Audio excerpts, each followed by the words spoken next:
Hearings into state capture are expected to begin in August. The Commission chairperson briefed the media on arrangements earlier today. eNCA's Erin Bates was there and she joins us now. Evening, Erin. Good evening. Now, apparently the Commission has already identified, shall we call them, persons of interest. But Judge Zondo wouldn't divulge any names. Not a peep on that front. He was very coy, and I and another journalist did push him at the end to just give us one name. But I'm afraid until such time as we get closer to those hearings beginning around August, no word on who exactly will be speaking. Now, Judge Zondo and his team say they are going out to the field, speaking to potential to witnesses and whistleblowers. How different is that from what we know from the commissions we've seen before?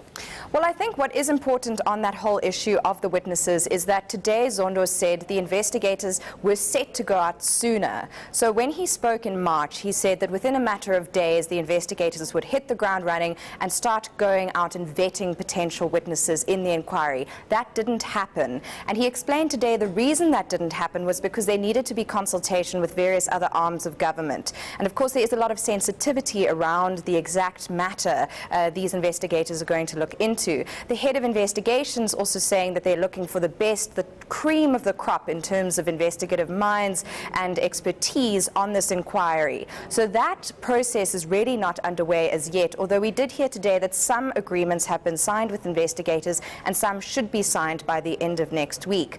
But you're quite right. Zondo said it's not as though they've been sitting on their hands since March, and they have been doing work sort of behind the scenes on this very important inquiry, which is very much in the public interest. And in fact, this is what he had to say in terms of the work they have been and will be doing. We are not going to sit back and be passive and wait for people to come out. We will go out there. You would have heard when I spoke earlier on that I talked about the investigators going out into the field. I used the same language on the 7th of March. The investigators will be going out into the field, gathering evidence and meeting people and gathering information. It's going to be a very, very active investigation. Now, you mentioned that, they were in consultation and conversations with other arms of government. Judge Zondo also said that they have been in touch with the Departments of Justice, National Treasury, and Public Enterprises. Do we know what those engagements were about?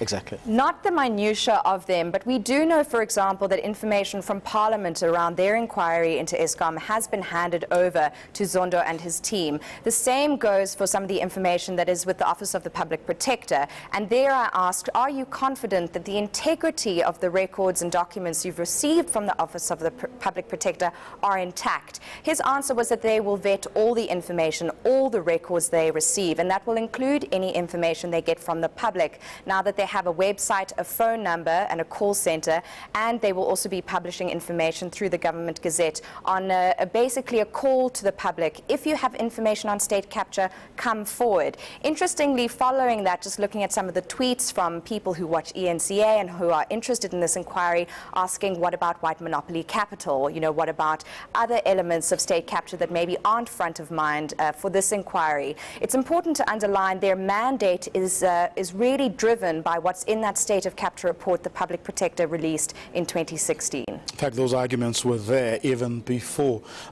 President Ramaphosa announced that he was going to appoint this inquiry, so they seem they are not dead. Well, not yet. Now, former Auditor General Terence Nombembe also spoke there. He's the Commission's investigations head, giving an indication that he too is taking his job very seriously.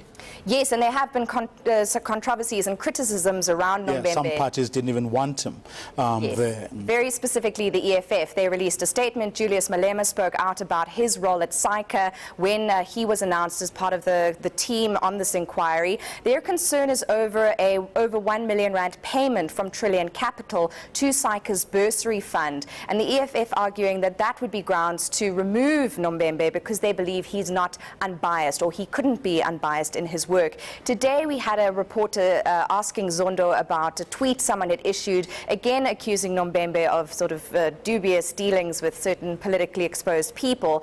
But Zondo and Nombembe really kind of shunned that question and said, this is hearsay, it's based on a tweet, we're not really going to entertain it. But the integrity of this commission is paramount. The integrity of the work, the security around their offices, for example, all of it fundamental because of the nature of what they're looking into.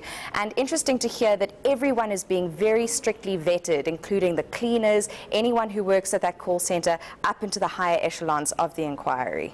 Okay, Erin Bates, that's where we're going to leave it for tonight. Thanks very much for coming through.